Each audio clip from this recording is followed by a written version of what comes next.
اور پاکستان کی سرکار پر بھروسہ کرنا بہت مشکل ہے۔ سالوں سے جس پاکستانی سیاست نے اپنی زمین پر آتنکواد کو سپورٹ کیا ہے، سپانسر کیا ہے، اس کی حرکتیں اچانک سے بند ہو جائیں، کیا یہ ایکسپیکٹ کیا جا سکتا ہے؟ اسی معاملے کو ہی دیکھ لیجیے کہ پہلگام آتنکی حملے کی ذمہ داری لی تھی پاکستان کے ٹیرر گروپ TRF نے۔ یہ آتنکی سنگٹھن لشکر طیبہ کا ایک شیڈو گروپ ہے۔ اس کے رسپانس میں انڈیا نے لانچ کیا تھا آپریشن سندور اور پاکستان میں 9 الگ الگ ٹیررسٹ سائٹس پر اٹیک کیا۔ پریس بریفنگ میں بتایا گیا کہ ان ٹارگیٹس کو کریڈیبل انٹیلیجنس ان پٹ کے آدھار پر چنا گیا تھا تاکہ سویلین انفراسٹرکچر کو ڈیمیج نہ۔ انڈیا پاکستان کی 7 ایسی لوکیشن کو ٹارگٹ کرتا ہے جہاں پر ٹیرر کیمپس تھے۔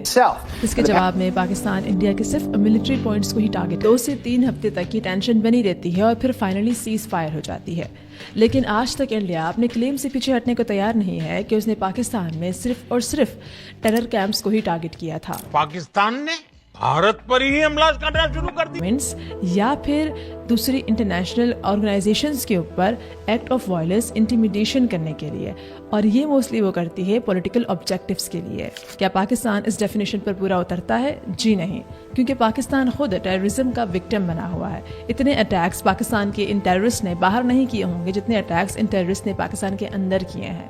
پاکستان نے آج تک 70,000 پلس جانیں کھوئی ہیں، جس میں موسٹلی سولجرز بھی شامل ہیں۔ پاکستان میں ہر دوسرے دن ملٹری کو نشانہ بنایا جاتا ہے، سویلینز کو نشانہ بنایا جاتا ہے۔ پاکستان ٹیررزم کا اتنے لمبے ٹائم سے وکٹم رہا ہے کہ آج یہاں کے لوگ ٹیررزم سے گھبراتے نہیں ہیں، بلکہ یوزڈ ٹو ہو چکے ہیں کہ فائرنگ ہونا، دھماکے ہونا یا پھر ملک کے حالات خراب ہونا کافی نارمل سی بات ہو چکی ہے۔ تو کیا ایک ایسی کنٹری جو کہ خود سب سے زیادہ دنیا میں آج سفر کر رہی ہے ٹیررزم کو لے کر، اسے ہم ایک ٹیرر اسٹیٹ مانیں گے؟ پاکستان میں آپریشن ضرب عزم ہوا جہاں پر اکنامک لاس بھی ہوا، ملٹری لاس بھی ہوا اور کئی ٹیررسٹ کو بھی جان سے مارا گیا۔ بات کرتے ہیں انڈیا کے کلیمز کے بارے میں۔ انڈین آکوپائڈ کشمیر پہلگام میں ایک افسوسناک واقعہ ہوتا ہے۔ اس حملے کے بعد FIR 10 منٹ میں درج کی جاتی ہے اور 10 منٹ کے اندر ہی انڈین اتھارٹیز اندازہ لگا لیتی ہیں کہ یہاں پر ایک فورن ہینڈلر شامل ہے جو کہ پاکستان ہے۔ یعنی کہ کسی بھی طرح کے ٹیرر اٹیک کے بعد آپ کو اس کی انویسٹیگیشن کرنی ہوتی ہے، اس کے بعد آپ اندازہ لگاتے ہیں کہ کون شامل ہے۔ لیکن انڈیا میں صرف 10 منٹ کے اندر ہی انویسٹیگیشن کیے بغیر ہی یہ اندازہ لگایا جاتا ہے کہ پاکستان اس سب کے پیچھے شامل ہے۔ اس کے بعد پھر انڈین میڈیا اپنے ٹرسٹ می بردر والے سورسز کا استعمال کر الگ الگ طرح کے ایویڈنس لے کر سامنے آتا ہے۔ یہاں تک کہ یہ بھی کلیم کیا جاتا ہے کہ پہلگام حملے میں شامل ایک ٹیررسٹ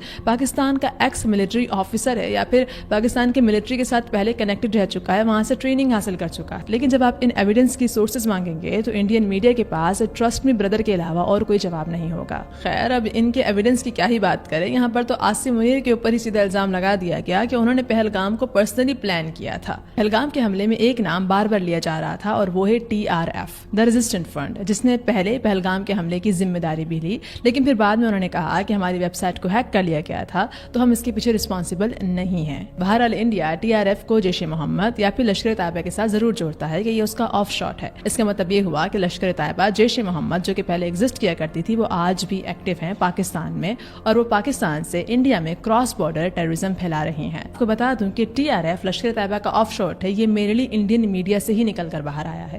اس کو لے کر کوئی بھی انڈیپینڈنٹ ایویڈنس نہیں ہے کہ یہ واقعی میں لشکر طیبہ کا آف شاٹ ہے۔ ایک اور کافی انٹرسٹنگ فیکٹ یہ بھی ہے کہ TRF کو ایک UN ڈیزگنیٹڈ ٹیرر گروپ نہیں مانا جاتا، کیونکہ یہ ود ان انڈیا ایگزسٹ کرتا ہے اور یہ خود کو انڈیا کے یا پھر کشمیر کے مجاہدین کر ریپرزینٹ کرتے ہیں، یعنی کہ وہ کشمیر کو ریپرزینٹ کر رہے ہیں یا پھر کشمیر میں اپنے فریڈم کے لیے فائٹ کر رہے ہیں، ایکسٹرا ایکسٹرا۔ TRF کو لے کر جتنی بھی ڈیٹیلز ہیں وہ آپ کو انڈین میڈیا کی طرف سے ہی ملے گی، جو کہ ہم obviously کنفرم نہیں کر سکتے کیونکہ ان کی سورسز تو ہوتی ہیں trust me brother. Because Lashkar Taiba یا جیش محمد کے ساتھ اگر کوئی بھی نام جڑتا ہے، کسی بھی انڈیویجول کا نام جڑتا ہے، ہلکا سا بھی کنیکشن پایا جاتا ہے تو اسے فوراً UN ڈیزگنیٹڈ ٹیررسٹ مانا جاتا ہے یا پھر اس کا نام OFAC کے لسٹ میں آ جاتا ہے۔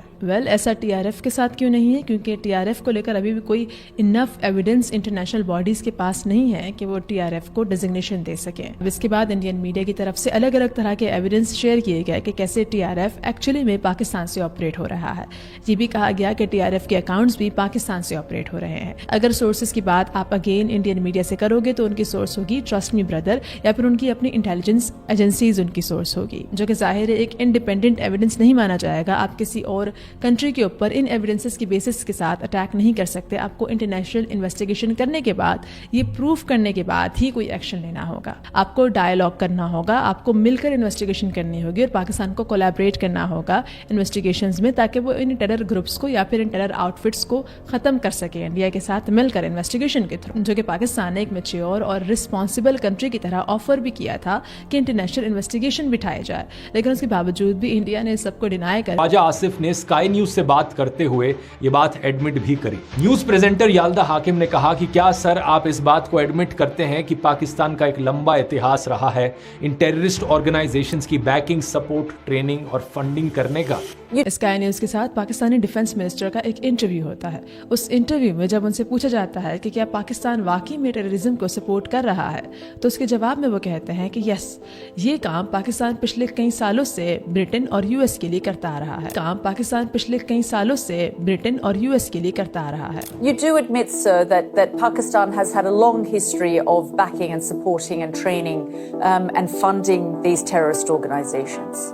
Well, we have been doing this dirty work for United States for about 3 decades, you know. اب ان کی اس اسٹیٹمنٹ کو پورے سوشل میڈیا پر کافی وائرل کیا جاتا ہے، یہ کہہ کر کہ پاکستان نے اپنے منہ سے قبول کر لیا کہ وہ ٹیررزم کو سپورٹ کر رہا ہے، لیکن ظاہر ہے کہیں امریکہ پاپا کو برا نہ رکھ جائے، اسی لیے ان کی پوری اسٹیٹمنٹ کو نہیں سمجھا جاتا۔ وہ کہتے ہیں کہ وہ یہ ڈرٹی کام یو ایس اور برٹن کے لیے پچھلے کئی سالوں سے کرتے آ رہے ہیں، اور آج اسی سیم ٹیررزم کا پاکستان خود وکٹم ہے۔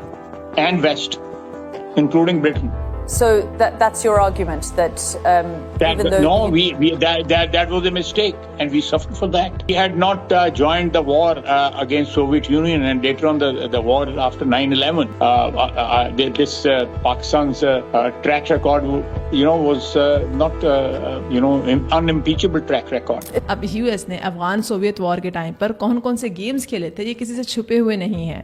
ایوری بڈی نوز کہ یہ ٹیررزم کہاں سے آیا ہے اور پاکستان کس کا بویا ہوا بیج کاٹ رہا ہے۔ پاکستان کو یو ایس نے ایز اے پراکسی استعمال کیا اور پھر یہاں پر میس کریٹ کر کر چلتا بنا۔ اس میس کو پیچھے پاکستانی خالی جیب کے ساتھ آج تک صاف کر رہے ہیں۔ تو جب ٹیررزم کی بات آتی ہے تو امریکہ پاپا کو کیوں نہیں کچھ کہا جاتا، جو کہ اوپنلی ان آرگنائزیشنز کو یا پھر ان ٹیررسٹ گروپس کو فنڈ کرتا رہا ہے، جہاں پر مسجدوں کو ٹارگٹ کیا گیا ہے اسپیسیفکلی۔ انڈیا کا ایسا ماننا ہے کہ یہ کوئی مسجدیں نہیں ہے، بلکہ مسجدوں کی آڑ میں ٹیرر کیمپس ہیں جہاں پر فنڈنگ یا پھر ٹریننگ وغیرہ سب کچھ ہو رہی ہے۔ اور جب آپ انڈیا کی ٹرسٹ می بردر والی سورسز سے پروف جاننے کی کوشش کریں گے تو وہ آپ کو سیٹلائٹ امیجز دکھا دیں گے، کہیں گے کہ دیکھو سیٹلائٹ امیجز، یہ ہے سبحان اللہ کیمپ اور یہاں پر ٹریننگ ہوتی ہے۔ لیکن کافی معصومانہ سوال یہ ہے کہ کیا آپ ان سیٹلائٹ امیجز کو زوم ان کر کر یہ بتا سکتے ہیں کہ اندر کتنی ایکٹیویٹی چل رہی ہے، اندر کتنے لوگ آ رہے جا رہے ہیں، کتنی فنڈنگ ہو رہی ہے، کتنی ٹریننگ ہو رہی ہے؟ یا پھر آپ کے پاس صرف یہ سیٹلائٹ امیج ہے جس کو دیکھ دیکھ کر ہم اندازہ لگاتے رہیں گے کہ اندر کتنی فنڈنگ یا پھر کتنی ٹریننگ ہو رہی ہے؟ انڈیا نے جن لوکیشنز کو ٹارگٹ کیا ہے اس کے بعد 31 سویلینز کی جان گئی ہے۔ ملیے ارتضیٰ عباس سے، یہ 7 سال کے آرمی آفیسر کے بیٹے تھے۔ انڈیا کی طرف سے کی جانے والی ایئر اسٹرائکس میں یہ شہید ہو جاتے ہیں۔ ہوا بی بی جو کہ 3 سال کی تھی بہاولپور میں ان ایئر اسٹرائکس کا نشانہ بنی۔ اویم زبیر 4 سال کے بہاولپور میں ایئر اسٹرائکس کا نشانہ بنے۔ محمد بن زبیر 4 سال کے بہاولپور میں ان ایئر اسٹرائکس کا نشانہ بنے۔ عمر بن زبیر 5 سال کے بہاولپور میں ان ایئر اسٹرائکس کا نشانہ بنے۔ عمر موسیٰ آزاد جموں کشمیر میں جو کہ 12 سال کے تھے وہ ان ایئر اسٹرائکس کا نشانہ بنے۔ اس کے علاوہ پاکستان نے کئی پکچرز بھی سویلینز کی شیئر کی جہاں پر سویلینز یا پھر عورتیں اور بچے ان ایئر اسٹرائکس کا نشانہ بنے۔ تو اگر انڈیا کلیم کرتا ہے کہ انہوں نے 100 ٹیررسٹ کی جان لی ہے تو یہ تصاویر یاد رکھیے گا، یہ چہرے یاد رکھیے گا، انڈیا کی نظر میں یہ چھوٹے معصوم بچے ٹیررسٹ مانے جائیں گے۔ یہی وجہ ہے کہ آج انڈیا یہ کلیم تو ضرور کرتا ہے کہ انہوں نے 100 ٹیررسٹ کو مار دیا، لیکن کوئی لسٹ ان کے پاس موجود نہیں ہے، کوئی ایویڈنس، شریڈ آف ایویڈنس ان کے پاس موجود نہیں ہے کہ 100 ٹیررسٹ کو کیسے مارا ہے اور کہاں ہیں ان کی باڈیز۔ پاکستان نے in same locations per independent journalist کو الاؤ کیا ہے وزٹ کرنے کے لیے۔ ان ویڈیوز میں آپ کلیئرلی دیکھ سکتے ہیں کہ آپ کو ملبے کے اندر صرف اور صرف شہید قرآن کے پیجز دکھائی دیں گے۔ اس کے علاوہ آپ کو ملبے میں اور کوئی بھی ویپنری